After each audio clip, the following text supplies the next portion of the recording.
오늘 말씀의 제목은 잃어버린 둘째 아들의 비유, 잃어버린 둘째 아들의 비유라는 제목으로 토요일 새벽 말씀 전하도록 하겠습니다. 오늘 읽은 본문 말씀은 누가복음 15장에 나오는 잃어버린 비유 시리즈 가운데 마지막 비유입니다. 그래서 아버지의 재산을 미리 받아서 집을 뛰쳐나간 둘째 아들 탕자에 관해 기록하고 있죠. 집을 나간 아들을 기다리는 이 아버지는 바로 잃어버린 당신의 자녀를 애타게 기다리시는 하늘 아버지를 그림자적으로 보여주고 있습니다. 그렇다면 오늘 본문에 등장하는 아버지는 과연 어떠한 아버지인가? 함께 생각해 보길 원합니다. 첫 번째로 이 아버지는 끝까지 기다리시는 아버지이십니다. 본문의 아버지가 끝까지 기다리시는 아버지라는 사실, 우리는 어떻게 알 수 있을까요? 첫 번째로 이 아버지는 아들이 돌아올 때까지 집 밖에 나가서 이 아들을 기다리고 있었습니다. 아버지는 둘째 아들이 집을 뛰쳐나간 후에 단 하루도 빠지지 않고 집 밖에 나와서 아들을 기다렸어요. 그것을 어떻게 할 수 있을까요?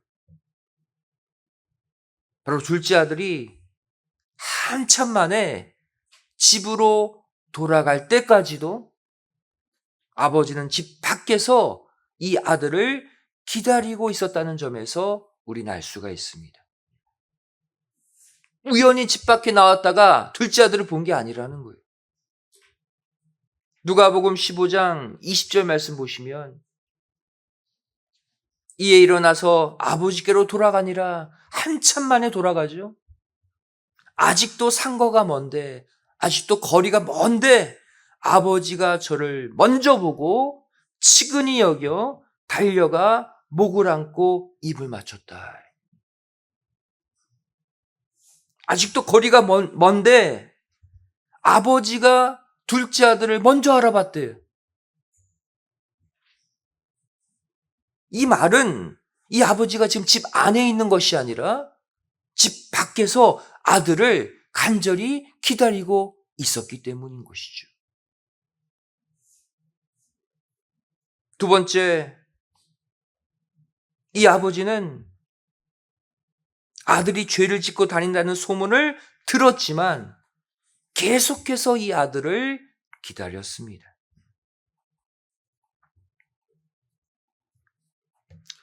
첫째 아들의 발언을 볼 때 둘째 아들이 아버지의 재산을 가지고 나가서 주색 잡기에 빠져 있다는 소문이 집 안까지 이미 들어왔다는 것을 알 수가 있어요.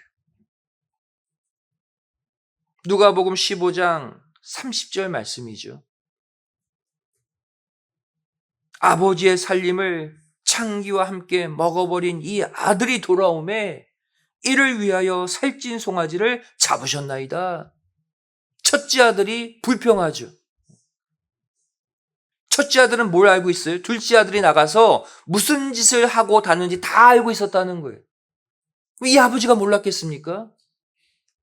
알고도 이 둘째 아들을 기다렸다는 거예요. 이러한 아버지의 모습은 오늘날 자기 사명의 자리를 떠나서 죄악된 세상에서 방황하며 수많은 몹쓸 죄를 짓고 다니는 당신의 자녀들을 기다리시는 하나님 아버지의 모습을 그대로 보여주고 있습니다. 끔찍한 죄를 지으면 하나님께 못 갈 것 같죠. 하나님은 아니라는 거예요. 어떠한 죄를 짓고 돌아와도 회개하기만 하면 다 받아주시는 아버지가 우리의 하나님 아버지이심을 믿으시기 바랍니다. 스가랴서 1장 3절 말씀 보시면, 그러므로 너는 무리에게 고하기를 만군의 여호와께서 이처럼 이르시되 너희는 내게로 돌아오라. 나 만군의 여호와의 말이니라. 그리하면 내가 너희에게로 돌아가리라. 나 만군의 여호와의 말이니라. 내게 돌아오기만 하면 나는 100% 너에게 간다는 거예요. 외면치 않겠다는 거예요. 그 두 번째로 오늘 본문에 등장하는 아버지는 어떠한 아버지이십니까? 모든 것을 용서해 주시는 아버지이십니다.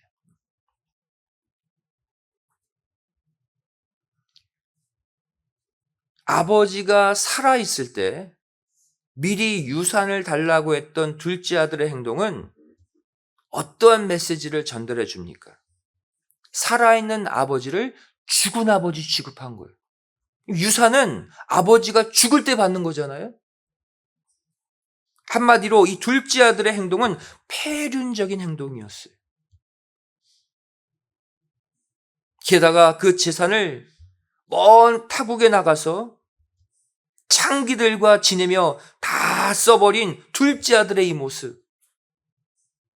분명 정상적인 부자 관계로 다시 회복하기가 힘든 상태였음을 알 수가 있습니다. 하지만 다시 집으로 돌아온 이 탕자 둘째 아들에게 아버지가 취한 행동이 무엇이었습니까? 누가복음 15장 20절 말씀 보시면, 이에 일어나서 아버지께로 돌아가니라. 아직도 상거가 먼데 아버지가 저를 보고 측은히 여겨 달려가 목을 안고 입을 맞추니. 여기서 이 아버지의 심리 상태가 드러나 있죠. 측은히 여겨.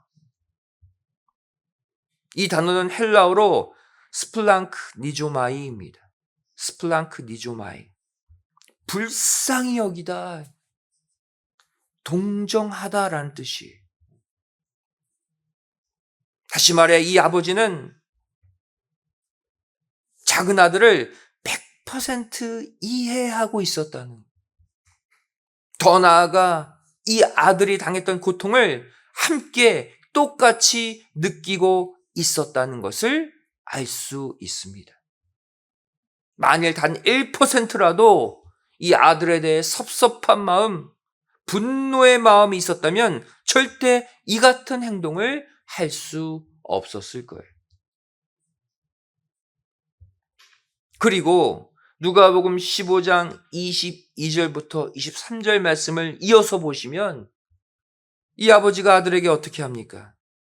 아버지는 종들에게 이르되 제일 좋은 옷을 내어다가 입히고 손에 가락지를 끼우고 발에 신을 신기라. 그리고 살찐 송아지를 끌어다가 잡으라. 우리가 먹고 즐기자. 마치 이 아버지는 다 잃어버리고 돌아온 이 둘째 아들에게 마치 세상에 나가서 큰 성공을 거두고 금의 환향한 아들처럼 대우해주고 있어요.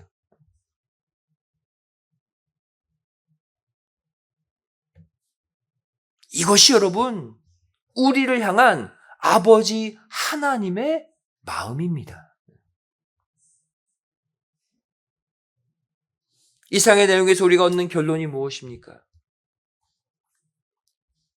아버지 앞에서는 그 어떠한 죄도, 그 어떤 신분도 처지도 결코 문제가 되지 않는다는 거예요. 회개하고 돌아오면 다 용서하시고 이 땅에서 큰 일을 이룬 금이 환영한 아들처럼 맞이해 주시겠다는 거예요. 이 시간 지난 8개월을 한번 우리 스스로 되돌아보길 원합니다. 나 스스로 하늘 아버지를 떠나 방황했던 적은 없었는가? 아버지의 재산을 가지고 나가서 내 멋대로 허랑방탕하게 즐기며 산 적은 없었는가? 또 그러다가 가진 것을 다 잃어버리고 아버지의 집으로 다시 돌아왔던 나는 아닌가? 하지만 이 가운데 그 어떠한 것도 하늘 아버지께는 결코 문제가 되지 않는다는 사실을 반드시 믿으시기 바랍니다. 아버지 하나님께로 돌아오기만 하면 내가 했던 행동, 내가 잃어버렸던 모든 것 다 문제가 되는 것이 아니라는 거예요. 다 내려놓고 지난 죄악의 삶 다 청산하고 하늘 아버지 품에 다시 안기기만 하면 모든 것을 용서하시고 품어주시는 사랑의 아버지이심을 꼭 믿으시기 바랍니다. 말씀을 정리합니다. 누가복음 15장에 나오는 우리가 지난 3주 동안 살펴본 세 가지 잃어버림의 비유는 결국 삼위일체 하나님의 아가페 사랑을 조목조목 보여주고 있습니다. 첫 번째로 살펴봤던 비유가 뭐였어요? 잃어버린 한 마리 양의 비유. 여기에 등장하는 목자는 바로 성자 하나님, 예수 그리스도의 아가페 사랑을 보여줍니다. 요한복음 10장 11절에 예수님이 말씀하셨죠. 나는 선한 목자라. 선한 목자는 양들을 위하여 목숨을 버린다. 목숨을 버리고 찾아온다는 것이죠. 두 번째로 우리가 지난주에 살펴본 잃어버린 한 드라크마의 비유. 여기서 등불을 켜가며 한 드라크마를 찾고 있는 이 여자는 바로 성령 하나님의 아가페 사랑을 보여주고 있습니다. 요한계시록 4장 5절 말씀 보시면 보좌로부터 번개와 음성과 뇌성이 나고 보좌 앞에 7 등불 켠 것이 있으니 이는 뭐다? 하나님의 7 영이라 그랬어요. 7 등불 켠 것, 하나님의 7 영. 지금도 성령 하나님은 뭐하고 있다는 거예요? 등불을 켜고 잃어버린 영혼들을 찾아다니고 있다는 거예요. 잃어버린 한 드라크마를 찾고 있는 이 여인처럼. 또 오늘 살펴봤죠. 잃어버린 한 아들의 비유에 등장하는 아버지, 바로 성부 하나님의 아가페 사랑을 보여주고 있어요. 예레미야 3장 19절이 말씀하고 있죠. 너희가 나를 나의 아버지라 하고 나를 떠나지 말 것이니라. 오늘 말씀의 교훈이에요. 나를 떠나지만 말고 설사 떠났어도 나에게 돌아오기만 해. 내가 너를 뜨겁게 다시 맞이하마. 회복시켜주마. 이처럼 성부, 성자, 성령 하나님께서는 모두가 하나같이 잃어버린 한 영혼을 찾기 위해 지금도 쉬지 않고 일하고 계십니다.